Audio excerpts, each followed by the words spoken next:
everybody, it's Nathaniel Avila reporting from Greater Orlando, and I'm here with Timbrel Hildebrand reporting from Crowley, Texas, and we're here to talk about The Little Mermaid. Am I right? Yep.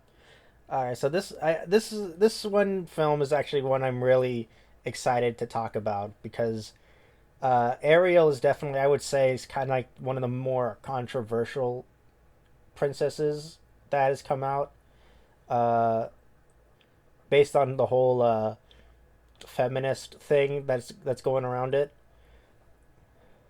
Mhm. So before we get started, I'm going to give a little backstory. So the Little Mermaid was originally planned all the way back in the 1930s. That's when the start of this film began. Back when Walt Disney himself wanted to make the Little Mermaid as one of his packaged films, like little short films, which featured like a bunch of different Hans Christian Andersen tales, and he wanted to do it after Snow White and the Seven Dwarfs, but it was delayed. Uh, and but I don't. The only reason why it says it was delayed here on the Wikipedia page is because it says various circumstances, and I don't know what that means.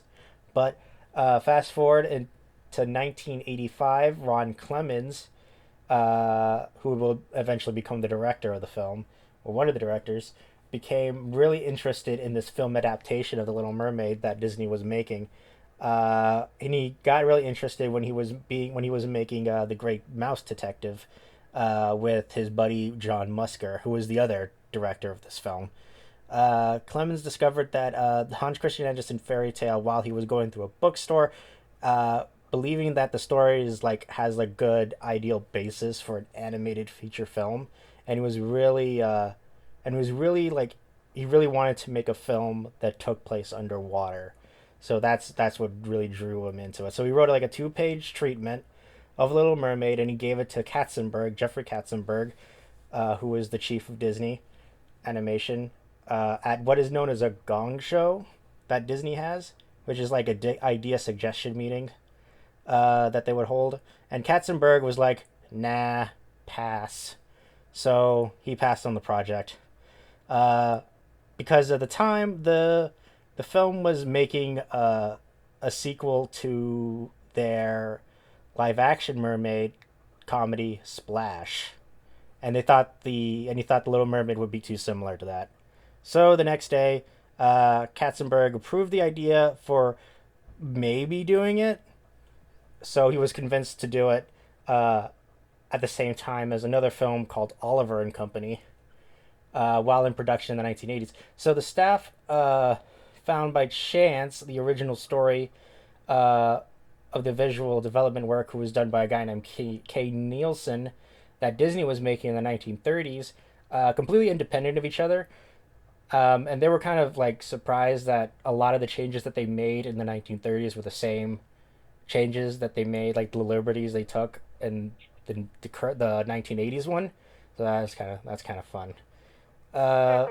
so that same year, Clemens and Musker expanded their two-page idea to a 20-page rough script, uh, eliminating like they took off Ariel's grandmother.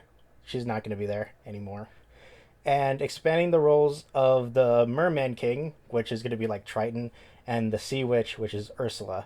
However, the film's plans were shelved, because Disney wanted to pay like draw its attention to the film Who Framed Roger Rabbit and Oliver and Company, uh, as they put those as like higher priority. And in 1987, songwriter Ashman became involved with writing the development of The Little Mermaid after he was asked to contribute like a song to Oliver and Company, and he proposed changing the minor character of Clarence, who was supposed to be an English butler crab, into a Jamaican crab, shifting the music style throughout the film to reflect this character. And we all know that this would eventually become the character of Sebastian. And at the same time, Katzenberg, Clemens, Musker, and Ashman revisited the story to make the Little Mermaid more like a musical, like a Broadway style story structure, with the song sequences serving as like a catalyst for the film.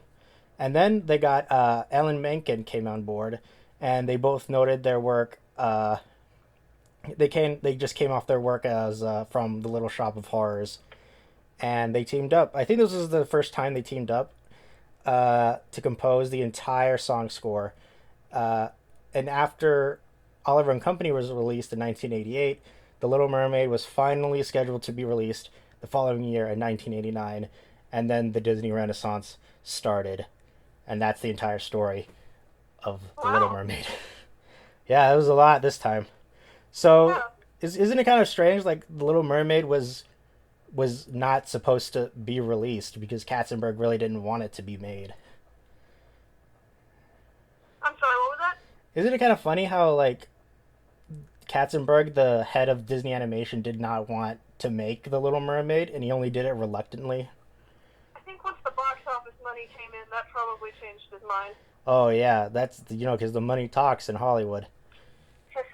So, Yeah. what is your opinion on Ariel? Because I know this is a very uh, interesting subject. I guess I'm out of the loop because I've never heard anybody really complain about Ariel any more than any of the other Disney princesses. But I mean, I like the character of Ariel. I mean, yes, if you're going to look at it, I guess if you are going to look at it from a more modern standpoint, it might bother some people because she's very, I guess, dependent on her male figure or something. But that's kind of just an archetype in many fairy tales. So I don't really see it as a problem in this because it's not really the point of the story. It's a fantasy. And honestly, she's not. I still like Ariel, even though because the whole point of this entire adventure is she's learning her lesson. Like through all these mistakes that she's making, she's realizing, oh wow, I gave up everything I had for something, and it came back to bite me. You know, in the tail, I guess is the best way to put it there. But I mean, the character of Ariel has never really bothered me, mostly because I love Jodie Benson, who voices her, and she has a beautiful singing voice. So, I mean, I've always liked Ariel, but probably that's just because I always liked mermaids and stuff. So, I've always thought she was kind of fun. Yeah, but I know like a lot of uh, what people would describe as feminists would say that Ariel is like, oh, she's giving up her entire identity for the sake of a man that she barely noticed, that she barely knew. What would you say to that? I mean, I'd say that's pretty archetypal for most fairy tales. I mean, you could say the same thing about Snow White. You could say the same thing about Cinderella. I mean, you could say the same thing, I guess, about Aladdin. He gave up everything. He gave up his identity to be with Jasmine. Let's see, there's so many. I guess Aurora didn't really do that, but yeah, I mean, it's a fairy tale. That's kind of how fairy tales work. You know, the princess ends up with the prince. But I mean, I feel like you don't really have to watch the movie from that standpoint. You could just see it as, oh, this is a fairy tale. They fell in love, and now she's just, and now good has triumphed. So the two people who have fallen in love get to be together in the end. And I think that really helps with how they develop the character of Eric because they make him a lot more three-dimensional than most Disney princes. Really? How so? Well, I think they gave him more personality. Kind of like before Eric, there wasn't really much personality. I can't remember. Did Aladdin come before Little Mermaid, or did Little Mermaid come first? The Little Mermaid came first. Well, yeah, because kind of like pre-Eric, you know, the most. I mean, I would argue that the first Disney prince with a personality was Philip from Sleeping Beauty, but still, you know, he wasn't in it that much. I think the character of Eric kind of built on that because before Prince Philip in Sleeping Beauty or Eric in The Little Mermaid, princes were very two-dimensional. They were just kind of pretty guys that were just there to serve the purpose of being the prince. Like they were there for the princess to go after. But with Eric, they make him a lot more interesting. They develop his character. They show that in many ways he is a lot like Ariel. He doesn't like what he has. He wants something else, and that might be a part of what makes them fit together so well. Yeah, and like a good derivativeness that Eric has compared to the other princes of Disney's past would be that he doesn't really like being portrayed as like a macho hero and all that kind of stuff. He really doesn't like that. Like in the scene where Grimsby gives him that statue for his birthday, and he kind of thought it was like really he really didn't like it because of how he was portrayed, and he was like, oh, it's kind of weird. Am I right? Yeah, I've always loved the character of Grimsby. I think he's a wonderful comic relief to Eric. I particularly like the part where he goes, "Oh, Grimsby, you old beanpole, you shouldn't have," and he goes, "I know." You know, it's a fun little interaction between the two of them. But yeah, I think a lot of what makes, I guess, this fairy tale archetype of girl wants boy, girl ends up with boy, you know, archetype, it is when they make the characters more three-dimensional and more likable, such as Eric. So it doesn't quite, so we as the audience feel like we know Eric a little bit better, so we're more okay with Ariel falling in love with him because we know him. Doesn't make, of course it still doesn't make sense. She only knew him for a day. It doesn't make sense. But also it doesn't make sense that there are mermaids and talking crabs and stuff like that. Oh yeah. So do the sea creatures actually talk, or does Ariel just understand them, and it's being translated for us in English? I'm guessing it's just Ariel can understand them, but then again, like during Kiss the Girl, Eric can understand Sebastian. It's never very clear in Disney movies. They have pretty, yeah, they have pretty loose rules. Right. Yes. Uh, and also, the Little Mermaid has been kind of accused of having those sexual, you know, subliminal messaging in it. Uh, have you ever owned like the VHS of the Little Mermaid? Oh yes, the infamous penis castle, right? Yeah, I think I still have it. I did. Everyone knows about that one. Yeah, like what's the deal with that?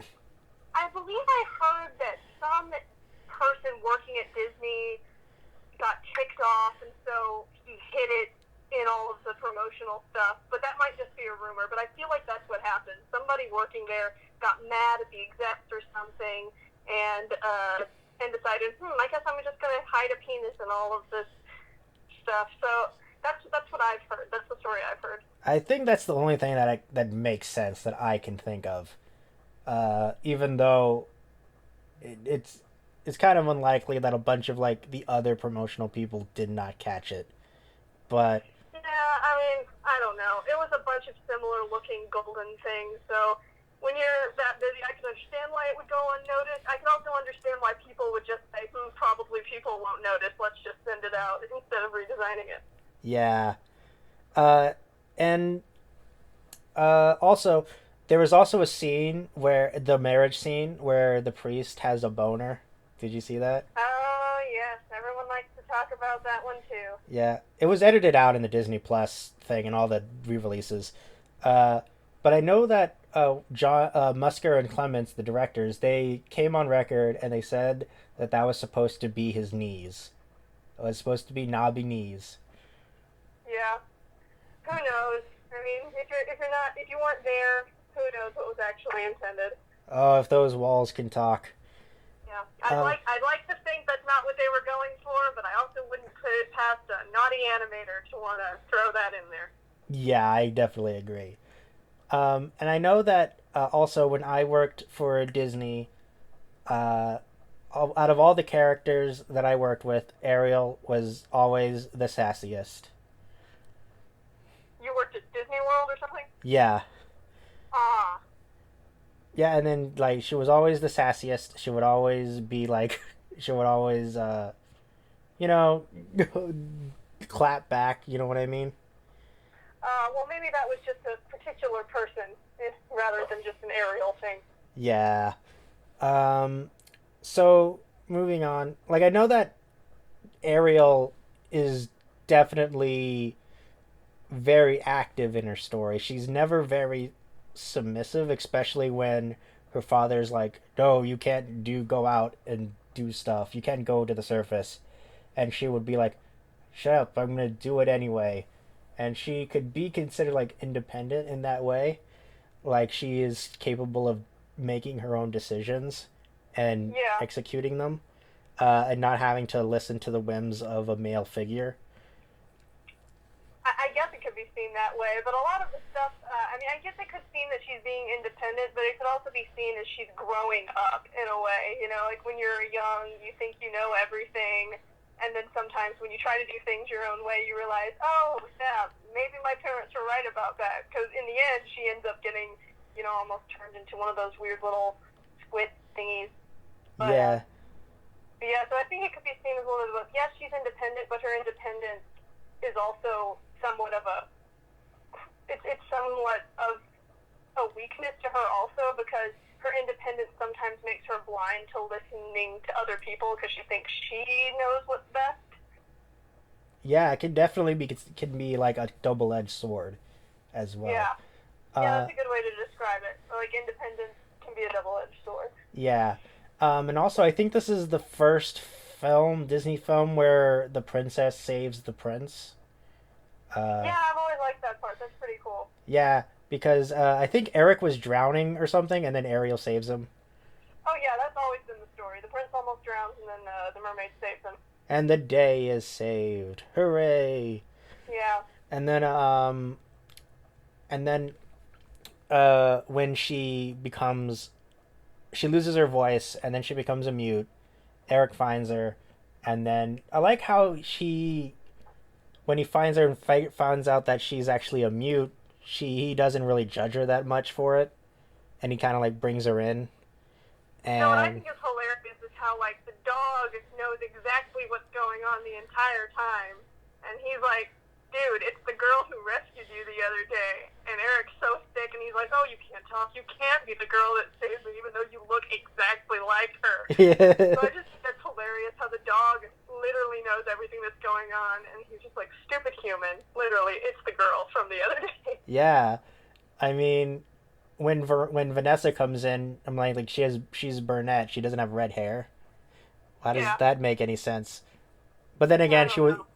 he was telling her like some kind of spell or something. Yeah, it was like a spell thing, which I really liked because in the original story, in the original story, it's extra sad. Like the mermaid dies at the end. It's really graphic. But in the original story, literally just another princess shows up, and the princess is just like, oh, psych, never mind. I'm just gonna be with her. In this one, I really love that scene where Grimsby comes up to him and he's still playing that the tune on his flute. And Grimsby says, hey, you know, what's better than an imaginary girl? A girl that's right here that you already know, and she's sweet and nice. And then Eric, like, hurls his flute away because it really shows you that they're not depicting him in the same shallow way that is depicted in the other versions of the story, which, again, I think adds to why we're more inclined to be okay with the relationship between him and Ariel because he's not depicted as kind of like a shallow jerk. Like, he didn't go to be with the other girl because he wanted to be with her. He was hypnotized, you know? So I think Disney made a good choice there. Yeah, like it's also that idea, that message of not being blinded with your idea of something, but also being aware that the real thing is much better than the imaginary thing. I Yeah, think. like the idealized fantasy over, like, the good reality. Yes, exactly. And he was. I think he was going to like. It was. He was going to get with Ariel, and then Vanessa came in and just ruined the whole thing. Yeah, yeah, that's a good scene. Like, what did you think about the character of Ursula? Oh, Ursula is an excellent villain. She still terrifies me to this day just because she's so creepy and, like, with all her tentacles and stuff. And I think she's a great villain because she's very crafty. Like, it's interesting to have a villain who literally doesn't. She really didn't do anything wrong up until the end. Like, everything that she did to Ariel was kind of Ariel's own volition. I mean, she did try to sabotage him and stuff, so that's bad. She's obviously bad. But it's very interesting to see how crafty she is, how she doesn't even have to she doesn't even have to really trick the hero or, like, fight the hero. She rather uses the hero's own desires against them. So I think that makes her a very interesting villain. Also, that she's kind of one of those villains I feel like that you can't stand her, but also you can't get enough of her because she's just so over the top evil. It's like you can't get enough of it. Yeah, and like, and you're right that Ariel didn't do anything that she didn't already want to do. Uh, and that's a very interesting take because a lot of times villains are like, ah, I'm gonna trick you into doing this, but Ariel wanted to do that, and Yeah, she literally signed it. she signed the contract. It's Which again brings into question why didn't she just write out everything for Eric? But we don't have to get into that. yeah, and I guess this is a binding by ocean law. I suppose. Yeah, and I know that. What do you think like the backstory of Ursula is? Because I heard that I think she was supposed to be Trident's sister or something. Yes, yes, that is the intended. That's the intended backstory. They kind of wrote it out, but in the Broadway version that they did of The Little Mermaid, they kind of brought that back and they talked more about the fact that she was Triton's sister, which I think is pretty interesting. And I think if you still watch the movie with that in mind, that still comes off in the way that she talks and the way that she interacts, particularly with Triton. Yeah, and then I know that there's only one line that refers to it when she says, "Back when I lived in the palace, I get to eat all the time" or something. Yeah. And that's the only time they ever allude to it. Uh, Mm-hmm. but it's very interesting. Then again, there's also the sequel, where I think she has a sister Yeah, or something. I like to pretend those didn't happen. I know there are some people who really like them, but I'm just kind of like, let's just leave it where Yeah, it I is. think so. I think that's a good idea too. There was also the prequel that came out about Trident's disdain for music. Uh, Oh, I never saw that. Me neither, because it's really Nope. dumb.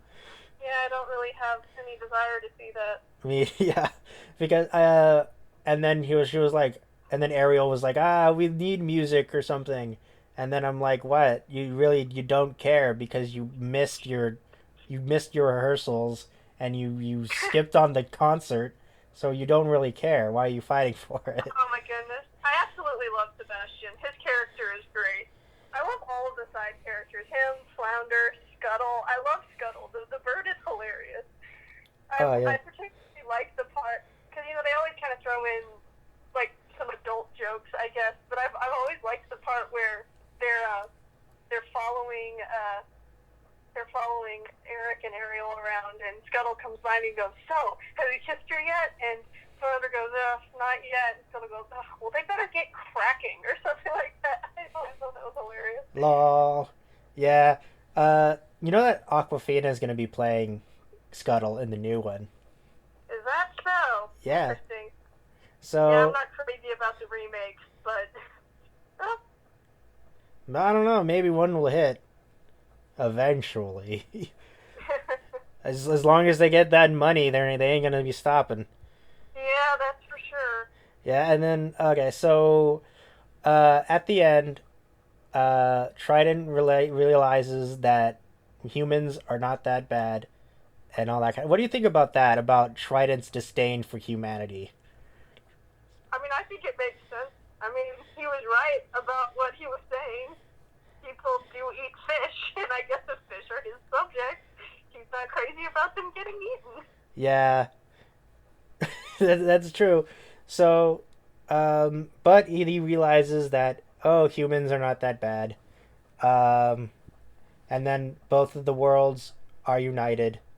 And I guess he could have always given Ariel the legs the whole time, but Yeah. whatever. Also, there was this one line in what was what was that one song where she sings about part of your world? There's this line in part of your world where she says, uh, "I wish I could be like in like the surface where they don't reprimand their daughters." Yeah. And I'm like, they kind of do reprimand their daughters still in the surface.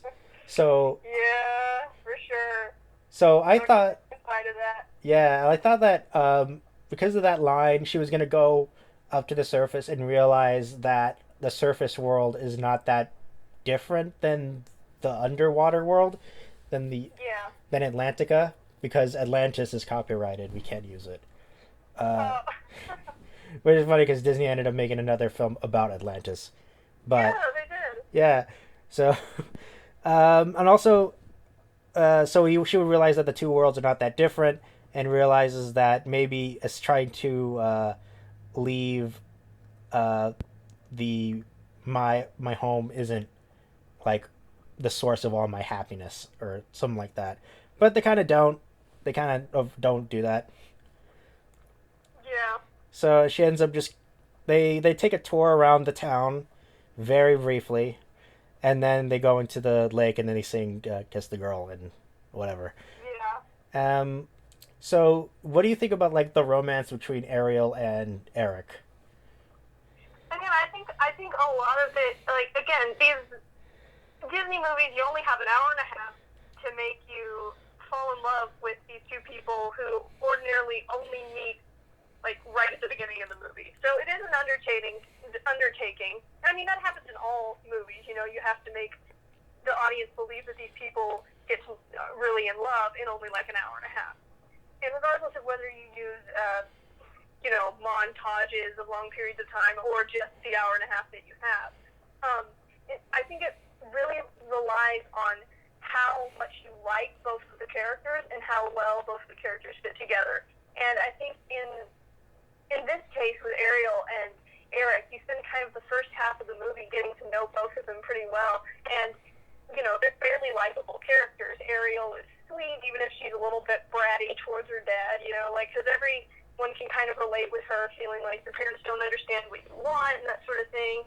And then, you have Eric, who, again, like, he doesn't fit the princely mold, so that immediately makes people like him a little bit more. You can tell that he's out for others. So when you like both of these characters, it's not super hard to believe that they could like each other. So I think that's what makes the romance of Ariel and Eric one of the more enjoyable ones, because you like both of the characters.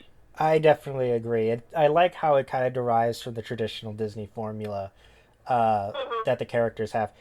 And so, as a woman yourself, what do you have to say to the people who would say that The Little Mermaid is a sexist film? Well, I mean, you can kind of say that about a bunch of movies. I mean, if your definition of, I guess it kind of just depends on what you mean by sexist. If by sexist you mean that the film is about a girl, her main goal is to be with a guy, then yes, I suppose it is a sexist film. But personally, I don't think it's very sexist because, I mean, it's a fairy tale, and fairy tales are whimsical love stories. They're not supposed to really be grounded in reality, and it's not really what the movie is about. And it's just a little different. And I don't think Ariel is a particularly weak character. You see her go out and try to achieve her own destiny and all that. Like, she goes after the boat to try to save Eric, when he gets himself into yet another predicament. So, I mean, I guess I understand why certain, why certain people might not like it, because her sole goal is to, get her man. But, I mean, personally, I don't find it sexist. I think it's just, it's a fairy tale. That's what it is. It's just a fairy tale. Yeah, I mean, like in this film, Ariel does kick a lot of butt in this film. She does. And Yeah, she makes her own choices. It's not like the man is making her choices for her. This is her decision.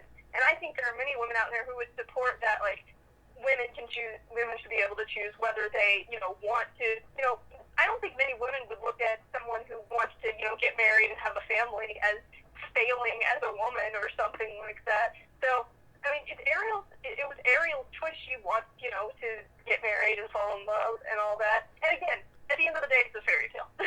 yeah.